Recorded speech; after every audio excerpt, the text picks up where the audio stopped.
आज हम लोग संविधान का तीसरा पार्ट लेकर आ रहे हैं।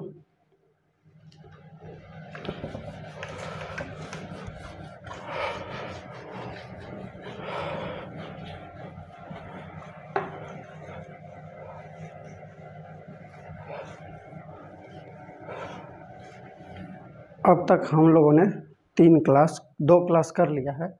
ये हम लोग का तीसरा क्लास है। तो हम लोग देखते हैं आज के तीसरे क्लास में जो भी कॉन्सेप्ट हैं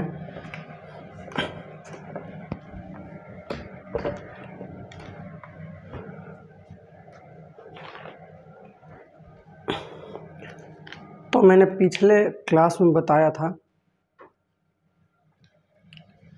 हम लोग राज्य तक आ गए थे। तो आज हम लोग एक बेहतर अवधारणा के साथ, पूरे कॉम्प्रिहेंसिव तरीके के साथ, कि अगर एक बार हम पढ़ ले तो अगर कोई बुक भी पढ़ें स्टैंडर्ड बुक तो हमको समझने में दिक्कत नहीं आए। तो देखिए, हम लोग पढ़ रहे थे क्या? भारतीय संविधान।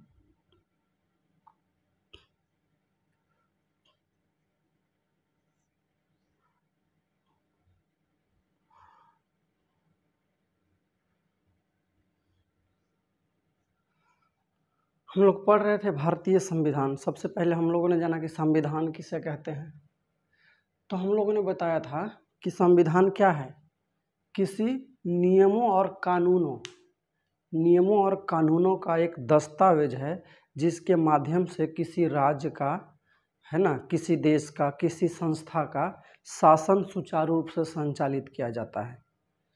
लेकिन जब हम लोग संवैधानिक भाषा पढ़ते हैं तो हमें बार बार राज्य शब्द आएगा। वहाँ पे राष्ट्र और संस्था कम आएंगे, लेकिन राज्य जो है बार बार आएगा। भारतीय संविधान के भाग 3 में आर्टिकल 12 यानी अनुच्छेद 12 और भाग 4 के आर्टिकल 36, ऐसे बहुत सारे जगहों पे राज्य शब्द की परिभाषा दिया गया है। तो हम लोग सबसे पहले समझते हैं कि राज्य क्या है।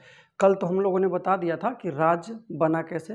तो एक व्यक्ति होता है पर्सनल रूप से। जब व्यक्तियों का एक समूह बनता है और उस समूह का कोई उद्देश्य नहीं हो और कोई अपनी संगठन नहीं हो तो उसको क्या बोलते हैं? भीड़ बोलते हैं। और जब उसका संगठन भी हो, उद्देश्य भी हो, लेकिन समान पहचान नहीं हो तो उसको समुदाय बोलते हैं। और यदि उद्देश्य भी समान हो, पहचान भी आ जाए और संगठित भी हो तो वह क्या बन जाता है? कम्युनिटी, समुदाय बन जाता है। तो क्या हो गया? हम लोगों ने कल बताया था कि भीड़ किसे कहते हैं, समूह किसे कहते हैं और समुदाय किसे कहते हैं। उसी समुदाय से हम लोगों ने देखा था कि राष्ट्र का निर्माण होता है और राज्य का निर्माण होता है। तो हम यहाँ पे ये ध्यान देख रहे हैं कि ये व्यक्ति है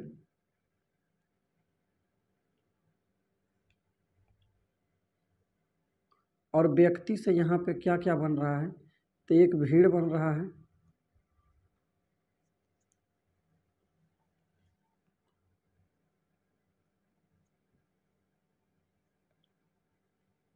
एक समूह बन रहा है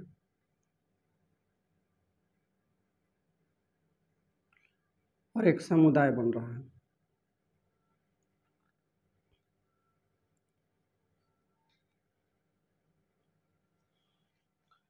यहाँ पे क्या था? संगठित नहीं होते हैं,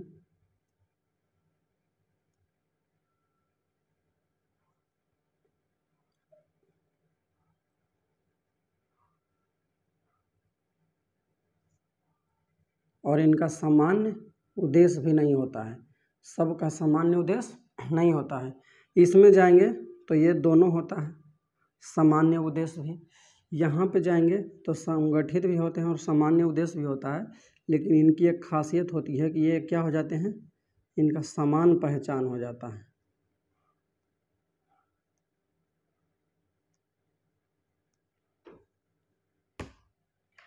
अब समान पहचान जो है हम लोग कल बताए थे कि जाति के आधार पर हो सकता है, धर्म के आधार पर हो सकता है, नस्ल के आधार पर हो सकता है, भाषा के आधार पर हो सकता है, क्षेत्र के आधार पर हो सकता है। तो ये समान पहचान रखते हो। अब हम कल देखे थे कि इसी समुदाय से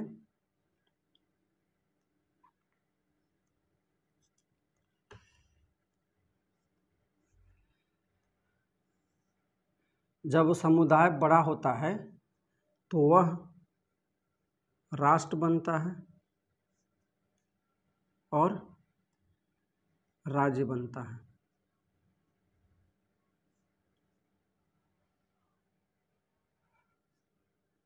और क्या बनता है? राष्ट्र बनता है और राज्य बनता है। तो अब देखते हैं कि राज्य एक्चुअली में है क्या। राज्य आखिर है क्या? तो देखिए, राज्य क्या है? एक समाज की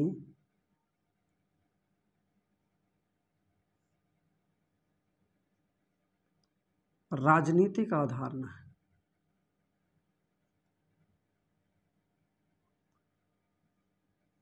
या राजनीतिक संरचना है।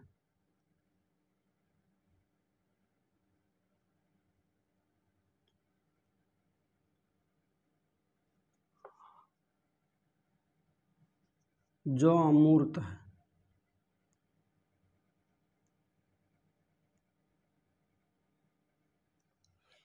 समाज की क्या है? राजनीतिक अवधारणा है, जो क्या है? अमूर्त है। अमूर्त कहने का मतलब है कि जिसको देखा नहीं जा सकता है। हम लोग राज्य पे आ गए हैं। राज्य क्या है? समाज की एक राजनीतिक संरचना है या अवधारणा है जिसको देखा नहीं जा सकता है। अब हम देखते हैं कि राज्य का संगठन क्या क्या होता है, राज्य में कौन कौन शामिल होते हैं। तो राज्य के अंतर्गत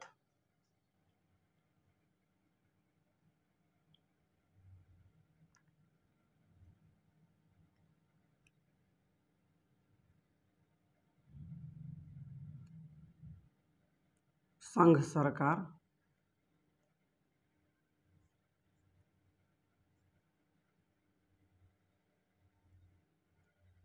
विधायिका,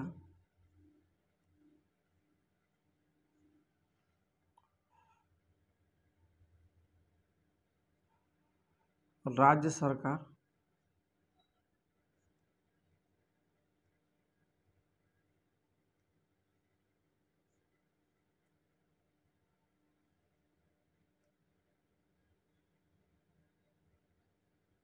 विधानमंडल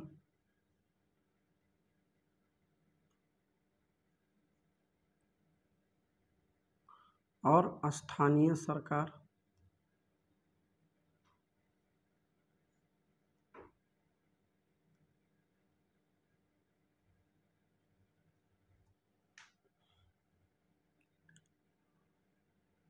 तथा नौकरशाह।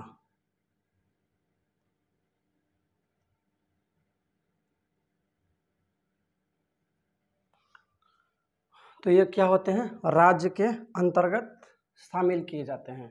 संघ सरकार, विधायिका, संघ सरकार। संघ सरकार मतलब आप समझ ही रहे होंगे, मंत्रिमंडल और उसके जो भी प्रधान हैं, प्रधानमंत्री वगैरह। विधायिका, विधायिका मतलब क्या हो गया? यानी कि केंद्र स्तर पे जो हमारा संसद है।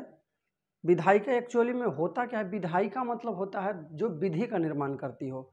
विधि मतलब रूल्स रेगुलेशन बनाती हो, यानी विधि बनाती हो, लॉ बनाती हो, तो उसको क्या कहते हैं? विधायिका कहते हैं। तो संघ सरकार, राज्य सरकार और स्थानीय सरकार, तीनों को हम सम्मिलित करते हैं राज्य के अंतर्गत। अब देखते हैं, राज्य भी बन गया। तो राज्य दो टाइप के होते हैं।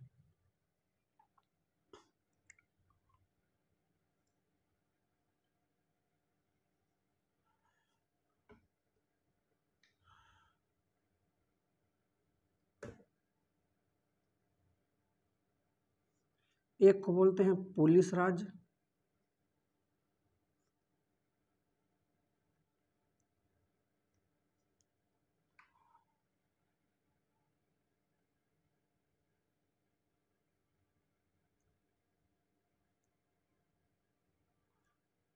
और एक को बोलते हैं कल्याणकारी राज्य। तो जब वर्तमान के परिप्रेक्ष्य में हम देखते हैं और खासकर भारत के परिप्रेक्ष्य में देखते हैं तो भारत एक कल्याणकारी राज्य है।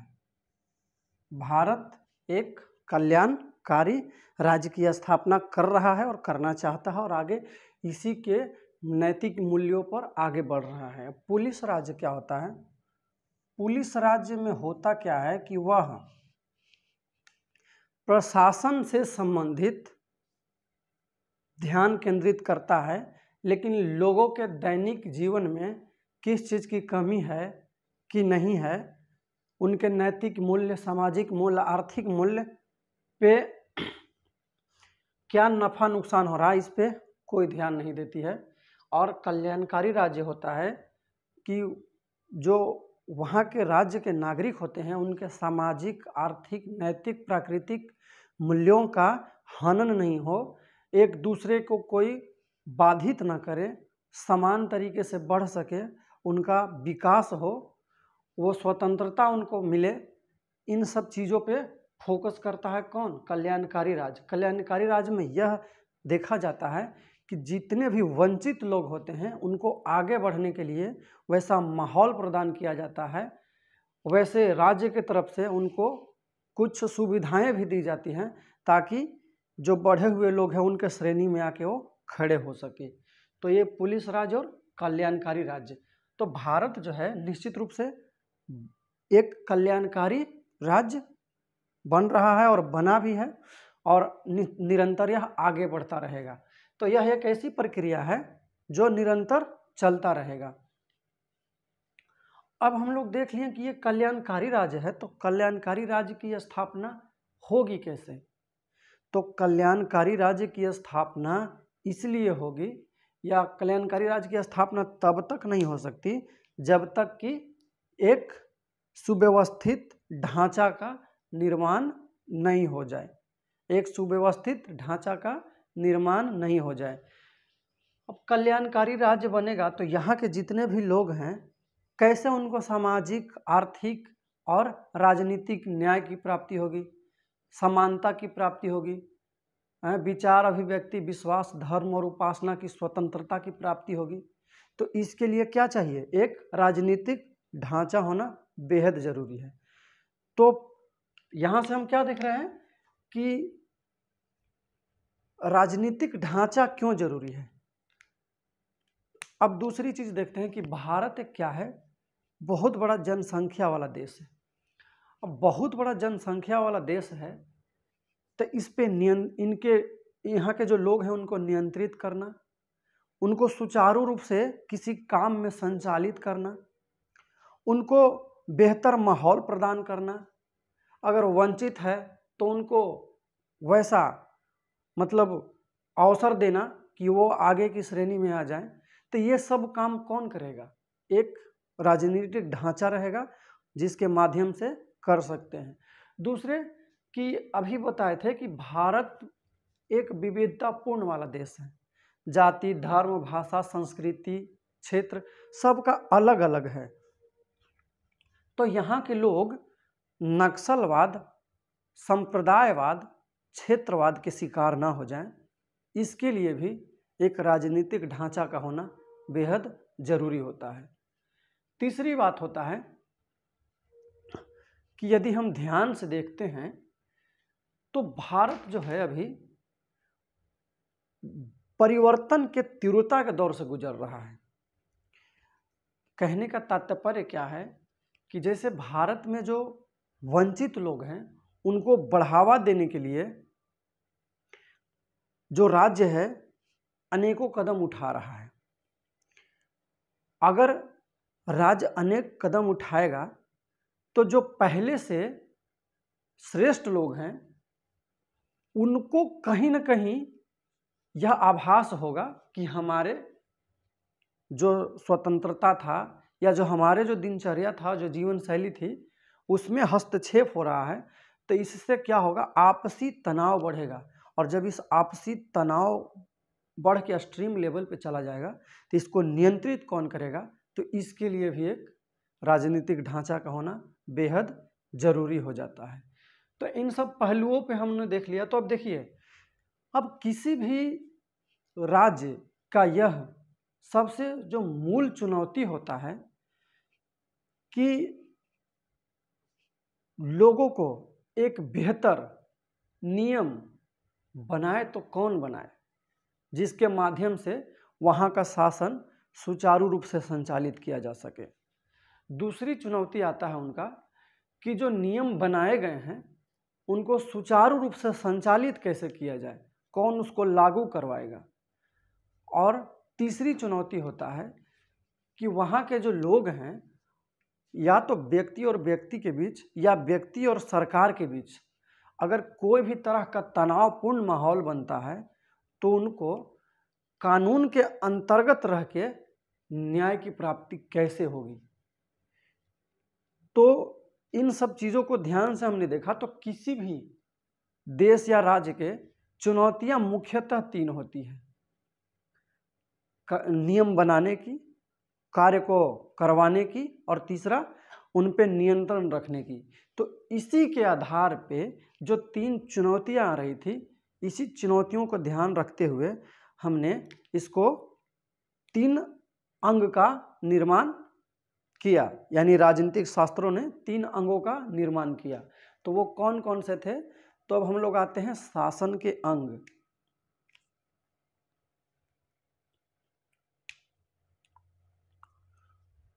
शासन के अंग,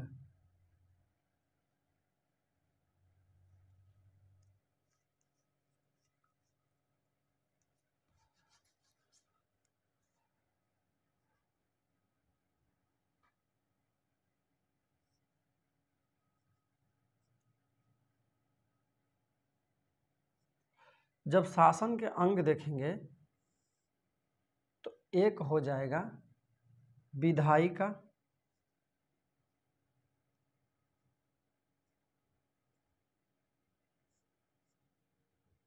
एक हो जाएगा कार्यपालिका,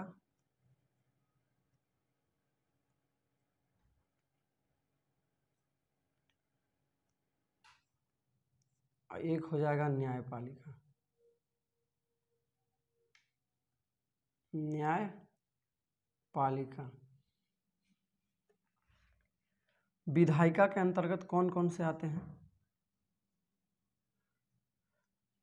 तो केंद्र स्तर पे संसद,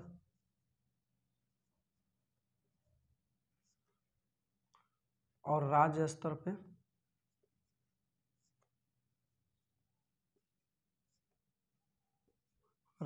पे विधानमंडल।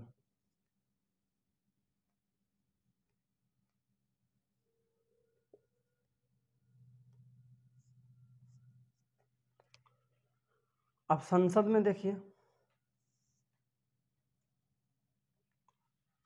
संसद में एक आ जाएगा लोकसभा,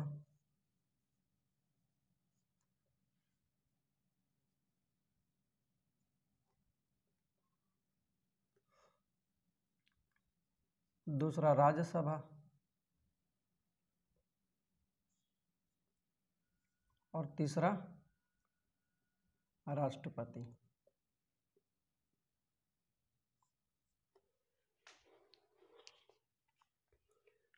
ये हो गया विधायिका का। कार्यपालिका में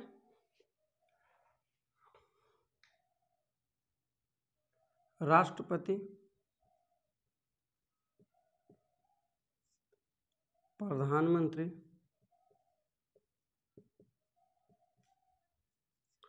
और मंत्रिमंडल।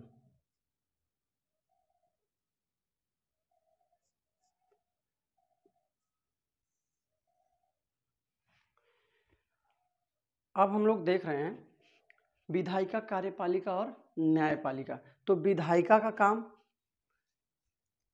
संसद में क्या करना? नियम बनाना। और कार्यपालिका का उस नियम को लागू करवाना और समय समय पे उसमें नीतियों का निर्माण करना, पॉलिसियों का बनाना। अब विधायिका ही संविधान में संशोधन करती है। विधायिका ही यानी कि लोकसभा और राज्यसभा, यही जो है संविधान में अगर कोई समय समय पर सुधार की आवश्यकता होती है तो यही संविधान में संशोधन करती है। अब न्यायपालिका, तो न्यायपालिका है कि दोनों जो तंत्र हैं, दोनों तंत्र अगर ठीक से काम कर रहे हैं तो सही है, अगर नहीं करते हैं तो उनमें हस्तक्षेप करके उनको गाइड करता है। कौन? न्यायपालिका। अब कार्यपालिका अगर देखते हैं हम,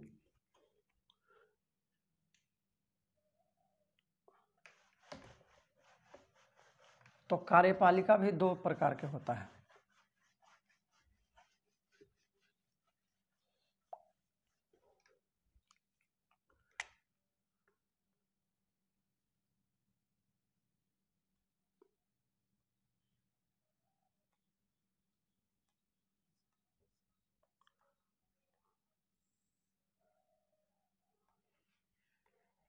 कार्यपालिका होता है एक अस्थायी कार्यपालिका,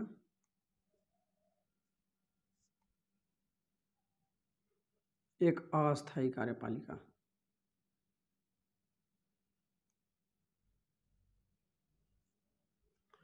अस्थायी कार्यपालिका कौन होता है?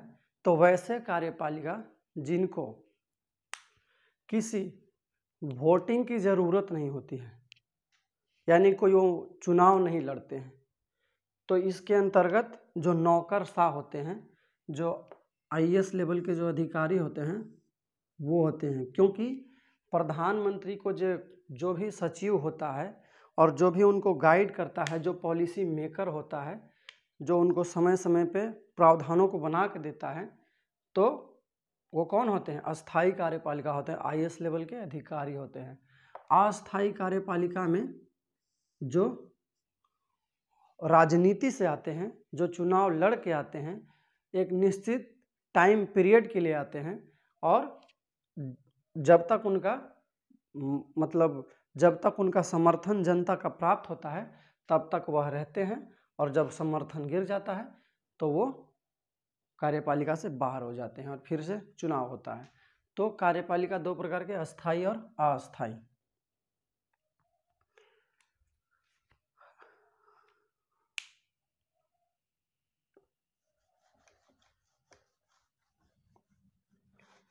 अब देखिए, ये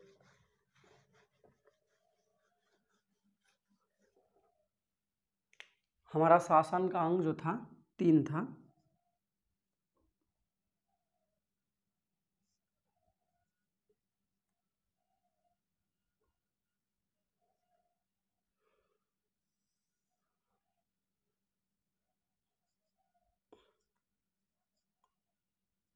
विधायिका, तो हम लोग विधायिका को ही देखते हैं। तो विधायिका एक हो जाएगा लोकसभा,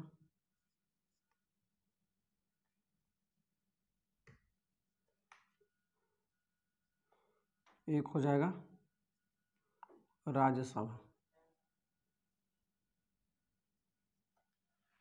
तो देखिए, लोकसभा के जितने भी सदस्य होते हैं, लोकसभा के जितने भी सदस्य होते हैं उनको क्या कहा जाता है? सांसद कहा जाता है। क्या कहा जाता है? सांसद कहा जाता है। इंग्लिश में इसी को कहते हैं मेंबर ऑफ पार्लियामेंट।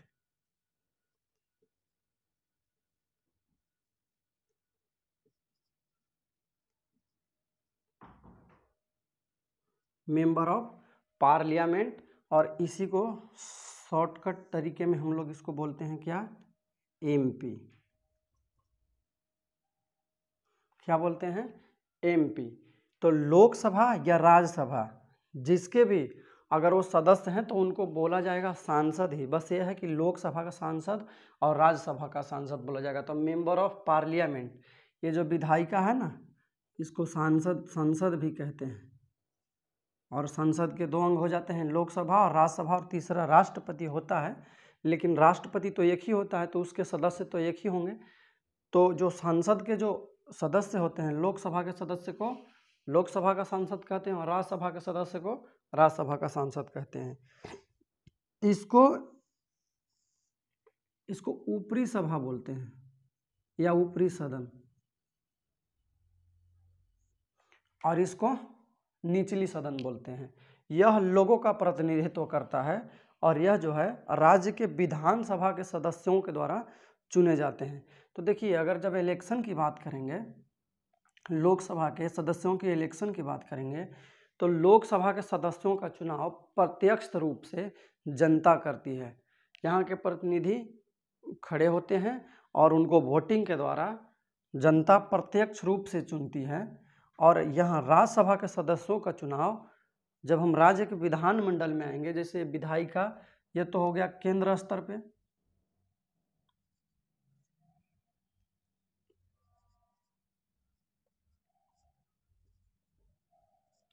अगर जब राज्य स्तर पे देखेंगे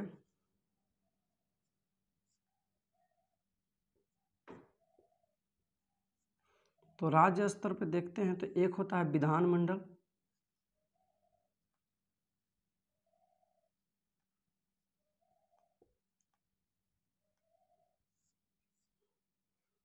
एक होता है विधान परिषद।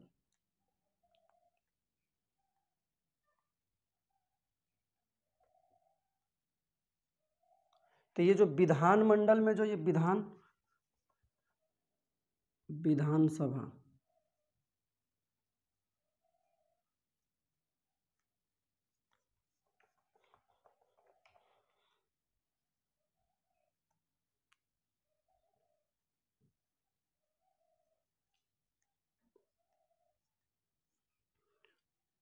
राज्य स्तर पे जो होता है उसको कहते हैं विधान मंडल, दोनों को सम्मिलित रूप से।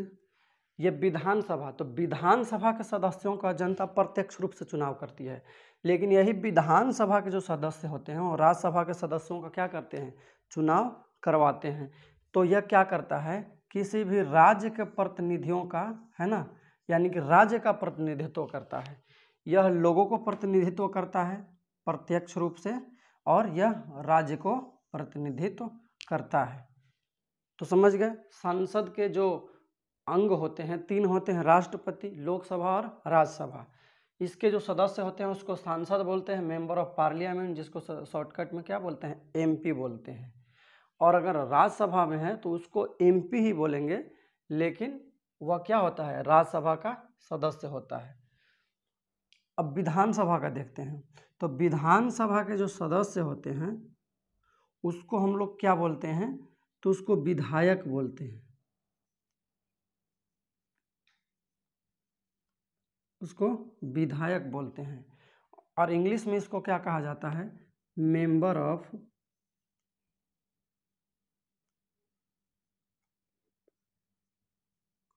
Legislative assembly.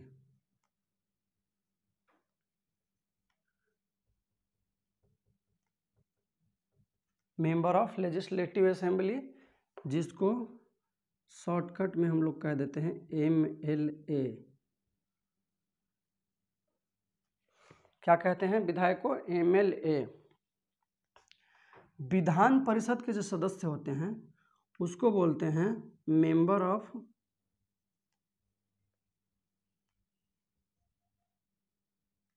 काउंसिल, इसलिए इनको क्या बोला जाता है शॉर्टकट में, MLC। विधान परिषद के सदस्य को क्या बोलते हैं, MLC।